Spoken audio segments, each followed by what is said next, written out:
Et donc, je propose à Roland Mouchel-Blaiseau peut-être de s'installer ici avec nous et à Pascal Madry, qui est donc le directeur de l'Institut pour la ville et le commerce et également membre du conseil d'administration de l'EPARECA, maintes fois cité cet après-midi, de venir nous donner un peu son point de vue d'expert sur ces questions de rez-de-chaussée, commerciaux ou non d'ailleurs, puisqu'on a parlé aussi beaucoup de rez-de-chaussée non commerciaux cet après-midi, ou en tout cas de transformation des usages des rez-de-chaussée. Je vous remercie. Merci de votre invitation. Alors oui, il me revient de conclure, en tout cas peut-être d'essayer de faire l'exercice de la synthèse des propos de cet après-midi. Et puis on m'a quand même demandé de m'exprimer sur quel pourrait être le devenir des rez-de-chaussée commerciaux. Donc je vais bien rester sur le commerce, donc les rez-de-chaussée commerciaux dans les villes.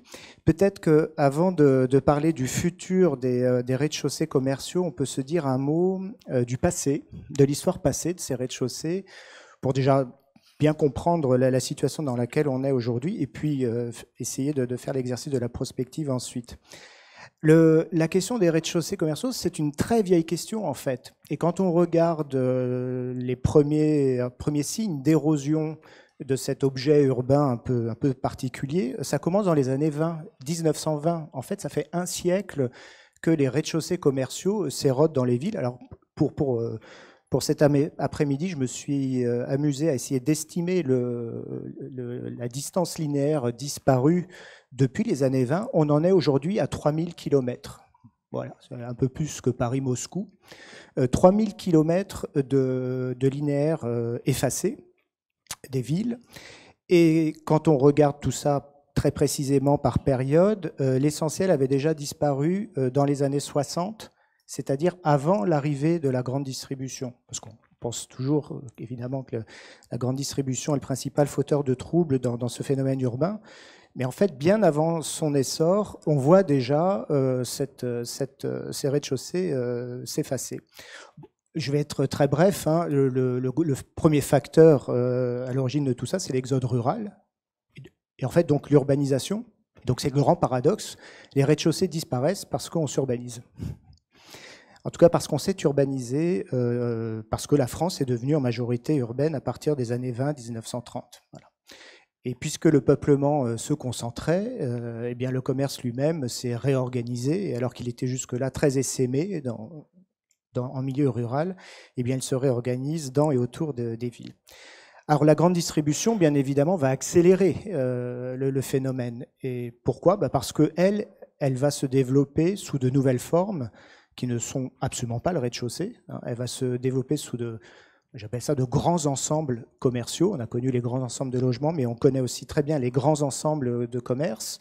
Et la grande distribution, eh bien, elle va aller elle va créer les centres commerciaux et elle va aller dans des lotissements de moyenne surface, tout sauf du rez-de-chaussée. Et là aussi, petite statistique, les centres commerciaux aujourd'hui, c'est seulement 4% des locaux commerciaux en France, mais c'est 25% du chiffre d'affaires du secteur du commerce. Et puis alors 4% des locaux, donc au point de vente. Malheureusement, je n'ai pas la surface, personne n'a la surface précise, même l'INSEE. Et puis si je prends les moyennes surfaces, donc tout ce qui fait plus de 400 mètres carrés, un Castorama, un Decathlon, etc. Donc là, on est à peu près à 10% du parc des magasins. Je suis toujours en établissement, mais c'est les 2/3 du chiffre d'affaires du commerce. Donc je résume tout ça.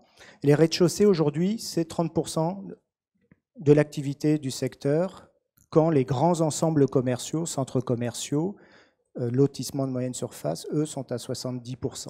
Donc c'est une vieille histoire, et je dirais par ailleurs que nos politiques, nos grandes politiques urbaines des années 50-60 ont tout à fait encouragé cette évolution-là, puisque si vous regardez la politique des UP, la politique des métropoles d'équilibre, la politique des villes moyennes, c'est aujourd'hui, des villes nouvelles, pardon, eh bien à chaque fois, il était question de programmation commerciale, ils sont toujours appuyés sur un centre commercial. Vous allez au centre de Nancy, Saint-Ceb, vous avez un centre commercial. Vous allez au centre d'Évry, vous avez un centre commercial, et vous allez à Sarcelles, vous avez un beau centre commercial. Voilà. Donc c'est une histoire ancienne et finalement les rez-de-chaussée, c'est une question urbaine qui a été délaissée pendant des décennies et qui réapparaît, qui émerge là récemment comme objet de politique publique vraiment sur le tard, hein, et depuis le milieu des années 2000. Donc je vais très vite, mais les linéaires de protection, c'est 2005, le droit de préemption commerciale, c'est 2007, les CRAC 2014, les ORT 2018, ça pour l'État. Et puis si on regarde au niveau local, du côté des collectivités, bah les premières expériences, premières expérimentations dans ce domaine, c'est... j'oublie les PARECA, pardon, les PARECA. Alors c'est pas parce que je suis administrateur de ce noble établissement, mais les PARECA, oui, c'est peu avant 2000, et finalement c'est peut-être l'opérateur pionnier de la reconquête des rez-de-chaussée. Le savoir-faire est là. Je me devais bien de parler en ces termes de l'EPARECA. Côté collectivité, pareil, l'initiative, elle arrive au milieu des années 2000. Alors Vital Quartier à Paris, opération pionnière là aussi, 2004. Les premières pépinières commerciales, on les appelle comme on veut, couveuses, etc. C'est Grasse, Joigny en 2005. Les boutiques à l'essai, plus proche de nous, 2013. Rez-de-Chausson-la-Ville, j'aime bien ce programme. Alors ça, c'est du côté de Pleine Commune, 2017. Et puis les foncières commerce maintenant dans les villes Action Cœur de Ville. J'ai entendu qu'on en sera à peu près à 70 projets de foncières aujourd'hui.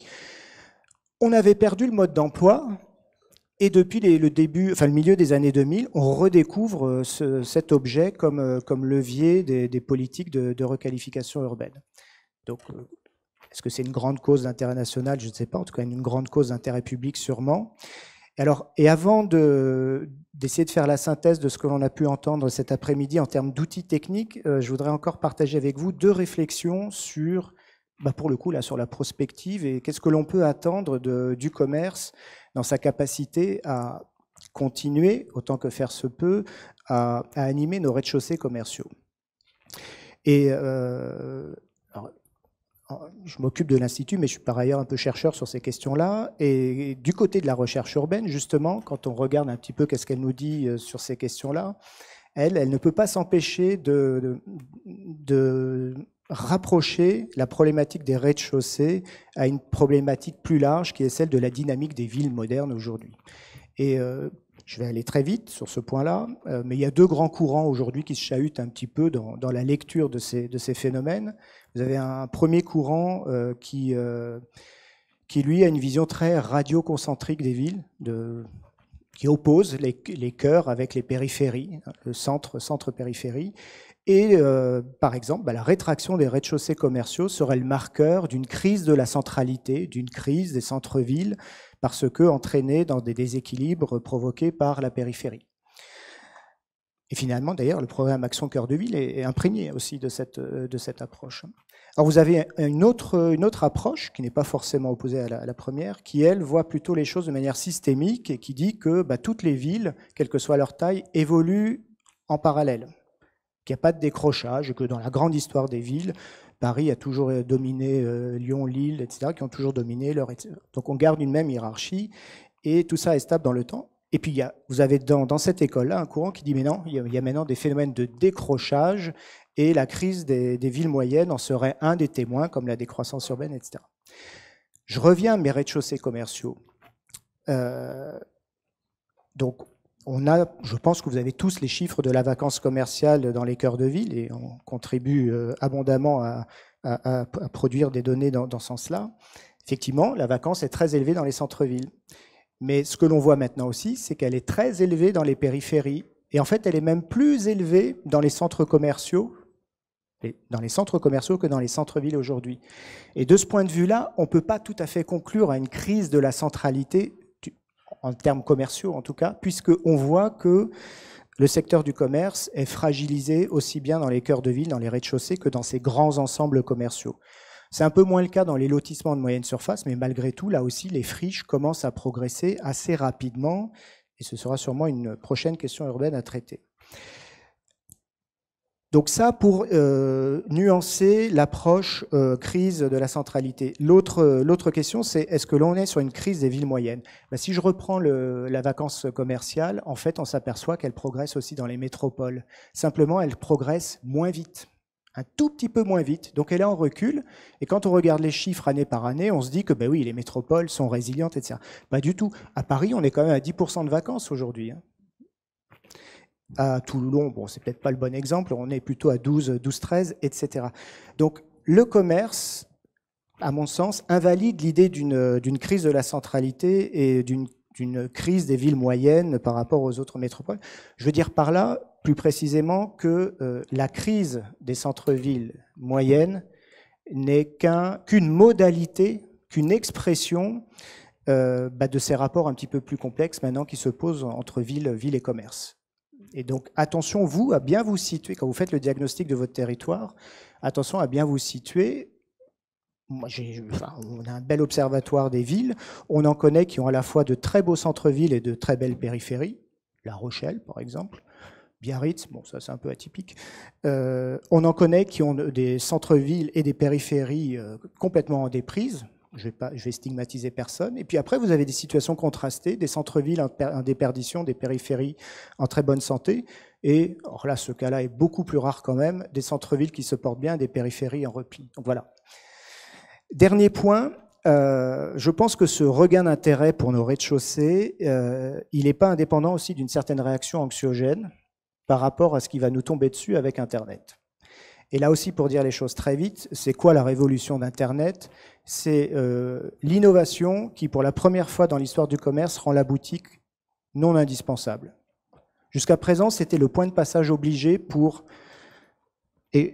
un échange d'informations entre un commerçant, un client. C'était le lieu où il y avait un transfert de propriété quand la transaction se réalisait, donc un produit qui passait d'une main à une autre, et puis un flux monétaire en contrepartie. Et la boutique, c'est cette interface fabuleuse qui, depuis 6000 ans à peu près, depuis l'apparition des villes, 7000, eh bien, permet de médiatiser tout cela en un même lieu et quasiment en un même temps.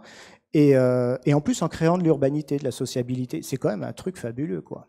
Et ben, Internet vient nous dire que maintenant, vous n'êtes plus obligé de passer par la boutique pour vous renseigner, pour vous faire livrer des produits, pour payer.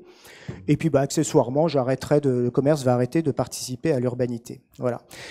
Et donc, je pense qu'encore une fois, cet intérêt pour les rez-de-chaussée, il est là aussi pour masquer un petit peu cette question existentielle. Est-ce que l'on est sûr que le commerce participera toujours à l'animation de nos rez-de-chaussée demain? Tout dépend des choix qu'on va faire aujourd'hui. Alors, on a des choix à faire entre centre-ville et périphérie, mais je crois qu'on va devoir faire aussi des choix entre centre-ville, périphérie, commerce numérique, et avec des incidences totalement différentes, enfin en tout cas des enjeux qui sont totalement différents que ceux qui sont posés par la vieille controverse centre-périphérie. Et bien oui, peut-être que le commerce sera au rendez-vous au pied des villes, au pied des immeubles des villes, mais encore faut-il qu'on fasse les bons choix, les bons arbitrages, et qui, pour le coup, ne relève pas que de l'urbanisme, puisque le problème avec le numérique, c'est que ça passe plus par l'espace, en tout cas plus l'espace public, mais par les espaces numériques. Voilà. Alors, j'ai 2 minutes encore? Oui, non. Surtout, c'est le forum des solutions, rappelez-vous. Donc là, on va tous se mettre à pleurer. Mais maintenant, qu'est-ce qu'on peut penser de toutes les expériences qui nous ont été présentées cet après-midi, justement, qui ne sont pas que des expériences de réhabiliter du commerce en commerce, mais aussi de transformer du commerce en autre chose. On a vu de l'habitat, ou en tout cas de l'accès à des logements.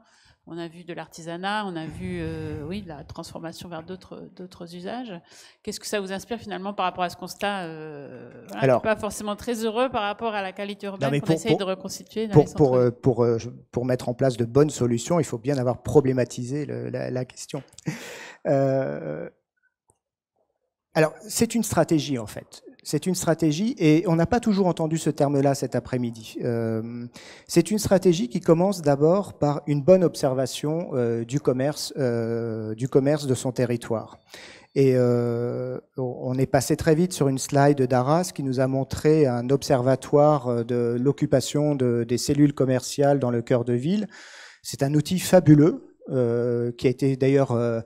il n'a pas été détaillé, mais qui a été mis en place avec d'ailleurs l'université d'Arras, les géographes de l'université d'Arras. Et cet outil-là permet aujourd'hui à la collectivité de piloter en quelque sorte ces linéaires commerciaux. La première chose, c'est donc de bien connaître le commerce de son territoire, ce qui n'est pas toujours le cas. La reconquête des rez-de-chaussée d'immeubles, ça nécessite de nombreuses études. Alors on dit toujours il y a trop d'études, mais les rez-de-chaussée, c'est au moins des études de marché, et les PARECA nous l'a rappelé. quel est le potentiel. On n'est pas sur du remplissage. Il faut créer de l'activité économique. Il faut remplir ces rez-de-chaussée avec de l'activité économique. Donc des études de marché. Arras nous l'a dit, des études foncières et notamment de domanialité, qui sont les propriétaires, où sont-ils? Parce qu'on a perdu cette connaissance ou tout simplement on ne l'a pas. On a beaucoup insisté cet après-midi aussi sur les loyers, et donc des études financières qui permettent de savoir à quel loyer de sortie on peut faire les opérations. Il y a quand même un certain nombre de collectivités qui se lancent dans les opérations et qui s'aperçoivent qu'en sortie, malheureusement, les loyers sont trop élevés pour faire venir des exploitants. Bon, des études techniques, ça va de soi, mais enfin, rappelons quand même la question de la hauteur sous plafond, la résistance des sols, les ERP. On nous a dit cet après-midi aussi les problèmes d'insonorisation qui peuvent parfois être liés à certaines activités un peu bruyantes. Et puis, et ça, Pantin nous l'a dit, un plan de marchandisage, merchandising. Ça n'a l'air de rien, mais ça suppose que l'occupation des rez-de-chaussée est pensée non pas au local, mais au moins par rapport à un linéaire et en complémentarité avec les activités que l'on peut trouver à son voisinage. Donc ça, pour les études, je pense que ça fait beaucoup d'études, mais ça peut être fait en chambre par les services de la collectivité. C'est le minimum d'informations qu'il faut, à mon sens, rassembler pour agir. Après, on a les deux grandes étapes de l'opérationnel, le montage, donc la maîtrise de l'immobilier, et puis la gestion de cet immobilier. Et là, on a entendu beaucoup de choses cet après-midi. Alors le montage, d'abord, là encore, une question d'échelle, et ça c'est Pantin qui nous l'a dit, il ne faut pas raisonner au niveau du local, le local commercial, mais au niveau du territoire. Et là, c'est les documents de planification qui doivent nous donner les orientations, que ce soit le PLU, les OAP. Pantin nous a parlé de la durée aussi, hein, peut-être 3 mandats pour mettre tout ça en place, en tout cas de la continuité dans la vision de la planification urbaine et de ce que l'on attend des rez-de-chaussée stratégiques de sa ville. Sur les outils de maîtrise, je les cite simplement, DPU, CRAC, ZAC, etc. Il y a plein de choses, je n'insiste pas. Vous avez beaucoup parlé de la relation avec les acteurs et notamment les acteurs privés. Je le disais, on a un peu perdu le mode d'emploi, et en particulier les promoteurs qui ont tendance à considérer les rez-de-chaussée parfois comme le reliquat des programmations dans les étages, et vous vous retrouvez après avec des locaux trop petits, mal fichus, avec des poteaux partout, etc. Enfin, il y a ce type de dérive. Alors, on a entendu Arras qui a mis en place un guide investisseur pour faire un peu la pédagogie de ces acteurs, mais vous avez aussi des cahiers des charges, des chartes, etc., des référentiels qui sont là pour faire la pédagogie de ces acteurs. Sur les foncières, un mot, très rapidement. Il y a une taille critique pour les mettre en place. On ne met pas une foncière pour maîtriser 2 locaux, et apparemment la taille critique, mais ce serait à vérifier, c'est plutôt une 50aine de locaux pour que les jeux de péréquation puissent fonctionner. Voilà. Un dernier point, pardon d'être trop long, sur la notion de parcours résidentiel, vous avez aussi insisté sur cet aspect-là cet après-midi. Une boutique test, une logique de bail précaire ensuite, et pourquoi pas un bail 369 en fin de parcours. C'est un point aussi important. Enfin, dans certains programmes, j'ai l'impression parfois que on inverse un peu le sens des choses, c'est-à-dire qu'on attend du commerce qu'il soit d'abord un animateur de l'espace public, un animateur urbain. Or, le commerce, il est d'abord là pour réaliser un chiffre d'affaires. On ne peut pas l'isoler complètement d'une logique de marché. Et si on ne met en place que des activités fragiles, le risque, c'est que le temporaire ne soit que du précaire et que, d'une certaine manière, on ne résolve pas tout à fait la question de l'occupation des rez-de-chaussée. Voilà sur le mode opératoire, et pour finir, sur une note plus positive. Merci, vous n'avez pas été trop long, vous avez été passionnant, et merci d'avoir contextualisé historiquement. Je trouve que cette vision depuis 1920, parce que là vraiment je pense que ça fait tomber une idée reçue. Tout le monde a pensé que c'était la grande distribution qui était la cause première. Eh bien c'est plus subtil que ça. Donc merci pour cet éclairage. Pour conclure, on va tout de suite passer la parole, Monsieur le Préfet, porteur de l'action. On a dit en début que c'était le premier des rendez-vous, que c'était un format expérimental en ce lieu de la plateforme qui est lui-même expérimental. Donc nous, ça nous va très bien. Avec Marie-Christine Labourdette, nous voulons absolument ici continuer le débat sur la ville, l'aménagement et le territoire. Et voilà, donc le prochain rendez-vous, c'est dans un mois, sur une toute autre thématique. Avec... Sur la culture, je crois. Voilà. Bien, écoutez, merci infiniment. Merci à Marie-Christine Labourdette et à toute l'équipe de la Cité pour son accueil. C'est vrai qu'on on commence à prendre un abonnement. J'espère qu'on va avoir une réduction aux familles nombreuses parce qu'on a grand plaisir à venir. On a, vous savez, lancé une grande rencontre nationale pour présenter notamment Réinventons nos cœurs de ville au mois de mars dernier. Et puis ces forums sont vraiment quelque chose d'exceptionnel. Alors merci vraiment à toute l'équipe de la CAPA pour son accueil et son implication. Je remercie bien sûr Hélène Pesquine et l'équipe du PUCA pour être très impliqués à nos côtés aussi pour l'organisation de ces forums. J'oublie pas le CEREMA, les PARECA, qu'il ne faut pas oublier, je ne l'oublie pas. Bien sûr, ma trop réduite équipe du programme Action Cœur de Ville, Clara Corentin, et puis vous avez quasiment la moitié de l'équipe qui est là, donc ça vous donne une idée de nos effectifs. Mais on ne manque pas d'idées. Voilà, on est plus riche en idées qu'en effectifs. Et bien sûr, et tous ceux qui ont contribué, qui sont intervenus tout au long de cet après-midi, qui nous ont aidés à préparer ou animer ce forum. D'abord, le lieu est assez magique. Pour certains d'entre nous, ça nous rajeunit. Non pas qu'on était étudiants ici, mais ça donne une atmosphère qui est un peu moins solennelle et je trouve ça génial. Donc, si vous continuez à nous accueillir, on viendra peut-être même plus que 6 fois, parce que j'ai déjà d'autres thèmes que je voudrais voir traités, dont un qui était, excusez-moi, je suis arrivé à la fin, mais j'étais à l'Hôtel de Ville de Paris pour la conférence des villes juste avant, mais qui a abordé notamment Madame, qui est la logistique urbaine, qui est souvent le parent pauvre de nos politiques d'aménagement. On en parle beaucoup, mais on n'en fait pas beaucoup. On s'occupe beaucoup des questions de mobilité des personnes, très peu des mobilités des marchandises. Et dans un centre-ville un peu ubérisé, ça devient infernal. Et donc, l'idée, c'est qu'il faut profiter des stratégies de revitalisation des centres-villes, de réaménagement de la ville, de repenser les fonctions de centralité, etc., pour anticiper les questions logistiques. Généralement, on se pose ces questions après. Donc voilà, c'était une suggestion, Hélène, si tu le permets, que je voulais faire dans tous les forums qu'on pourrait organiser. En tout cas, bravo pour cette réflexion. J'avais aussi, alors je voudrais pas casser l'ambiance, mais j'avais aussi, j'ai pas assisté à vos débats, mais il y a un truc qu'on pourrait faire dans certains rez-de-chaussée, ce qu'on appelle des recycleries.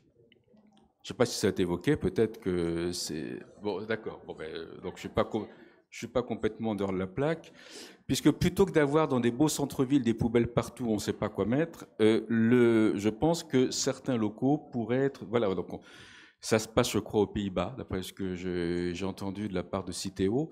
Donc voilà, donc on a plein de choses qui permettent aussi d'intégrer davantage le développement durable, le recyclage, la reconversion, etc. Voilà, c'était juste une petite idée en passant. Avec Réinventons nos cœurs de ville, et d'abord, vous avez tous le catalogue, et je me félicite vraiment de la dynamique qui a été créée, 112 villes retenues, 55 villes lauréates plus précisément, 35 ou 36 appels à projets locaux qui ont été lancés ou qui sont en train d'être lancés pour les derniers.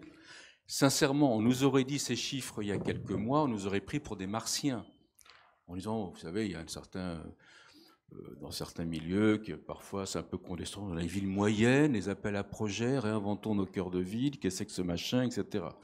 Non, au contraire, on prouve par la preuve qu'il y a énormément d'innovation, de dynamisme, d'engagement et de l'envie de faire appel à l'excellence professionnelle, interprofessionnelle, enfin pluridisciplinaire sur ces sujets. Donc la dynamique est là. Mais on n'a pas souhaité uniquement se limiter à une sorte, non pas de concours, mais une opération nationale qui était dérivée d'Action Cœur de Ville. C'est de dire, mais il faut qu'on continue à permettre ces échanges à la fois entre des experts, entre bien sûr des exemples locaux, et puis entre après aussi des conseils opérationnels, parce que s'il y a une chose sur laquelle on n'est absolument pas dans Action Cœur de Ville, c'est le conceptuel assez théorique. On est vraiment dans la pratique. Et c'est ça qui est intéressant. Pardon, non, mais j'espère que je choque personne en disant ça, et je ne vise personne, au contraire. On connaît tous des concours où on se fait plaisir, on a un peu fumé la moquette, mais il ne se passe rien du tout après. Action Cœur de Ville, non. On est vraiment, d'abord parce qu'on est sous l'œil des élus, des citoyens, des grands commoditaires du programme national Action Cœur de Ville, et que bien sûr ça va prendre des années, voire 1, voire 2, voire plus mandats municipaux pour les projets les plus lourds, mais on est confronté au réel. On est confronté aux cellules commerciales qui sont fermées, on est confronté aux appartements qui sont vides, on est confronté aux nouveaux usages, aux nouvelles aspirations, aux nouveaux services qu'il faut développer, etc., etc. Donc il nous faut en permanence être en prise avec le réel. C'est ça qui rend d'ailleurs cette dynamique locale dans les 222 villes du programme extrêmement passionnante. Et nous, notre rôle, c'est d'apporter aux acteurs locaux, aux décideurs locaux, aux experts, aux investisseurs, aux élus, bien sûr, le maximum d'informations, d'expertise, de bonnes pratiques. En clair, à travers cette communauté que nous formons en tant que Réinventons et Action Cœur de Ville de manière un peu plus globale, c'est vraiment d'être le plus possible en accompagnement et en soutien et en apport. Et après, bien sûr, en fonction des projets locaux, chacun picore ici ou là ce qui l'intéresse, va contacter les uns et les autres. Et surtout, parce que c'est ça qui est important, c'est se poser les bonnes questions avant d'engager éventuellement un certain nombre d'investissements, un certain nombre de projets. Donc c'est un peu cette ambition qui est assez forte et qu'on espère réaliser grâce à votre concours. Et je dirais que ces forums seront ce que collectivement, avec les 222 villes et puis bien sûr tout le réseau des organismes et des partenaires financiers du programme, nous pourrons faire, c'est-à-dire que, à la limite, vous savez, c'est un peu comme des compétitions, chacun apporte un prix. Voilà, give and take, voilà, bravo, je ne voulais pas faire du franglais, mais tu as raison. Donc, c'est un peu, donc ces forums, ce seront où chacun, à la limite, repartira et s'enrichira de ce qu'il aura aussi apporté. Et c'est ça qui est extrêmement intéressant. Donc, c'est capté pour l'éternité, donc on va essayer aussi pour les autres épisodes, d'en avoir une trace, de pouvoir un peu mieux diffuser tout ça. Enfin bref, c'est une logique de réseau et en tout cas, nous sommes très heureux que, au-delà de l'opération Réinventons, nous créons ces forums extrêmement simples, non protocolaires, pour pouvoir échanger très librement. J'en profite juste pour conclure sur... je ne vais pas dire que l'actualité Action Cœur de Ville ne s'arrête jamais, ce serait prétentieux, mais vous savez, on est un peu comme un cycliste, c'est-à-dire que s'il arrête de pédaler, il va un peu tituber. Et alors, même si pendant quelques mois, on devra être un peu plus en retrait avec la période électorale qui va bientôt s'ouvrir. Mais rien que pour vous donner 2 exemples la semaine prochaine, le 26 septembre, donc au CNAM, et en présence de plusieurs ministres, dont Jacqueline Gouraud, qui clôturera, donc un certain nombre de villes, Action Cœur de Ville, qui ont candidaté, vont être lauréates d'un appel à projet, enfin non, d'un appel à manifestation d'intérêt que nous avons lancé, CNAM, Conservatoire national des arts et métiers, et Action Cœur de Ville, pour accueillir des antennes locales du CNAM, puisque l'aspect enseignement supérieur et formation est un des enjeux fondamentaux d'attractivité de nos centres-villes. Donc, on fait une opération qui, je pense, sera très sympathique la semaine prochaine. J'ai signé hier, et on le lance le 23, donc lundi, un partenariat avec Graines de Boss et M6 qui vise à... là encore, vous savez, c'est un réflexe. Vous parliez d'économie et de marché tout à l'heure. Il y a plein de jeunes entrepreneurs dans nos villes dites moyennes, de start-up, d'innovateurs, de chercheurs, etc., etc. Mais on a tendance à voir nos villes sous un prisme parfois un peu déformé et qui ne voient pas tout ce potentiel. Et donc, avec ce partenariat Graines de Boss, il y a déjà une opération nationale qui vise à encourager et à monitorer des jeunes entrepreneurs. Et nous allons proposer aux 222 villes qui le souhaiteront d'accueillir un jury local et qu'il y ait un lauréat par ville Action Cœur de Ville pour bien montrer que dans les 222 villes, il y a aussi plein de jeunes entrepreneurs qui dans nos territoires et qui sont extrêmement intéressants pour l'ensemble du développement. Voilà, donc c'était et puis on espère au mois de décembre avoir aussi une grande rencontre sur la mobilité en association avec Ville-de-France. Donc voilà. Donc c'était juste un petit clin d'œil, j'en profite pour les représentants des villes qui sont présentes. Pour vous dire en tout cas qu'on est très attachés bien sûr à la réussite de ces forums. On sera bien sûr très attentif à toutes les suggestions, propositions, aussi bien de thèmes que de formats, que d'organisation que vous voudrez bien nous adresser.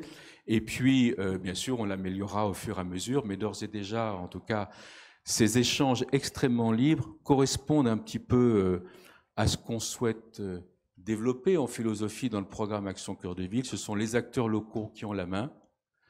On échange les bonnes pratiques. On s'épaule un peu tous ensemble pour faire en sorte, parce qu'on est tous un peu dépositaires d'une parcelle d'intérêt général et que tous ensemble, on pourra, à mon avis, faire des choses tout à fait exceptionnelles. Et puis la grande force du programme, c'est que c'est très peu administratif, c'est un peu disruptif. Alors continuons à être comme ça, et je pense que si on peut aider à des prises de conscience, si on peut être un peu précurseur de certaines innovations, si on peut apporter des solutions avec bien sûr la distance et le pragmatisme qu'il faut, ben je crois qu'on aura fait collectivement œuvre utile. En tout cas, merci pour votre présence, pour votre participation, et en espérant vous revoir pour les prochains forums. Merci.